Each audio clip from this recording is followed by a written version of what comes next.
Voltamos agora com o terceiro e último bloco dessa Primeira Guerra Mundial. E no bloco anterior vimos de que forma os Estados Unidos ele vai entrar na guerra e ele vai ocasionar algumas mudanças aí no contexto da Primeira Guerra Mundial, e vimos também que o Brasil nesse mesmo período entra. É importante salientar que o Brasil ele vai entrar na guerra quando alguns navios brasileiros eles recebem torpedos alemães, e aí o Brasil entra na guerra no sentido de promover um certo auxílio, não é uma participação efetiva. Né? Alguns historiadores dizem até que foi uma participação bem simplista, algumas pessoas comentam isso. Então ele vai estar auxiliando, enviando alguns navios, bem como alguns pilotos, vai estar auxiliando na aviação para poder estar retirando soldados que foram feridos durante a guerra. Então essa é a participação brasileira na Primeira Guerra Mundial. E aí, galera, a gente dando sequência aqui, a gente vai ver ao desfecho da guerra, né? A guerra vai chegar ao fim. E essa guerra ela vai chegar ao fim em 1918, após 4 anos de guerra. E a situação da Alemanha ela vai se tornar insustentável. Primeiro que ela vai perder muitos aliados. Muitos aliados, não somente aqueles que estavam ali nas alianças. E a partir desse momento também a gente vê uma escassez muito grande de alimentos que vai provocar a insatisfação da população. A população começa a morrer não somente de guerra, bem como de fome. Então a população começa a pressionar para que a Alemanha saia da guerra. O imperador da época, o imperador alemão Guilherme II, então ele é obrigado a abdicar e vai existir um governo provisório que vai estar assumindo e assinando um tratado de paz com a Tríplice Entente. Eis que então termina a Primeira Guerra Mundial. Só que assim, galera, o primeiro tratado de paz proposto pela Alemanha foi um tratado chamado Paz Sem Vencedores, ou seja, a Alemanha dizia assim, olha, não houve vencedores. Como de fato em uma guerra não há vencedores, né? Muito pelo contrário, acho que todos os países envolvidos em uma guerra eles vão perder.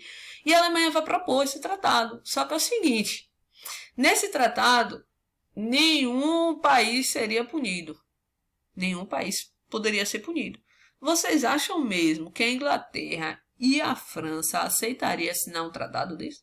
É óbvio que não. Então eles queriam de fato uma punição para a Alemanha.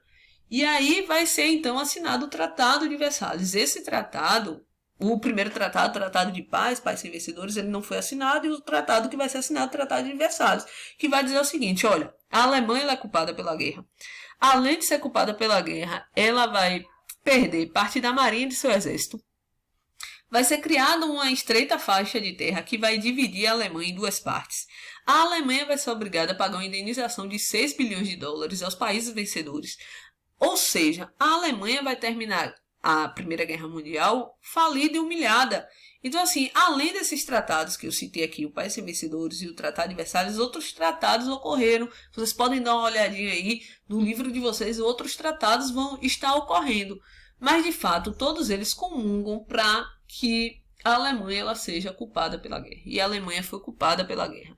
O saldo da guerra é o seguinte. São 9 milhões de mortos. É óbvio que esse número é muito maior. A gente não chega a uma exatidão do número de mortos, porque não só morre gente naquele momento de guerra, mas quando acaba a guerra, em decorrência do que foi a guerra, outras pessoas continuarão morrendo, então o número é muito maior. A gente vai ter o fim da hegemonia inglesa. Lembra da Inglaterra que estava no topo do mundo desde a primeira Revolução Industrial? A partir de agora, galera, quem vai estar no topo do mundo é os Estados Unidos. Os Estados Unidos vão assumir essa supremacia. Então isso é uma grande transformação para a sociedade. Ainda hoje a gente tem os Estados Unidos ali beirando o primeiro lugar. Há quem diz que a China, né, ela já alcançou esse primeiro lugar econômico, né? E a gente vai ter algo que é para a gente pensar, que é exatamente o que significou o Tratado de Versalhes, que culpou a Alemanha, que deixou a Alemanha humilhada, né, a Alemanha falida. O que é que esse Tratado de Versalhes vai significar anos depois? Galera, o Tratado de Versalhes ele vai significar uma fonte de ódio e de ressentimento que vai ganhar o nome de nazismo. E esse nazismo vai ser algo muito importante para a gente estudar quando estivermos falando da Segunda Guerra Mundial. Há quem diz que a Segunda Guerra Mundial ela é uma continuação da Primeira. Então isso nós vamos pensar mais adiante quando estudaremos a Segunda Guerra Mundial. Por enquanto é isso. Espero que vocês continuem estudando, lendo a teoria, porque é uma forma de agregar conhecimento. E nos vemos no nosso próximo conteúdo, certo? Forte abraço. Valeu, galera!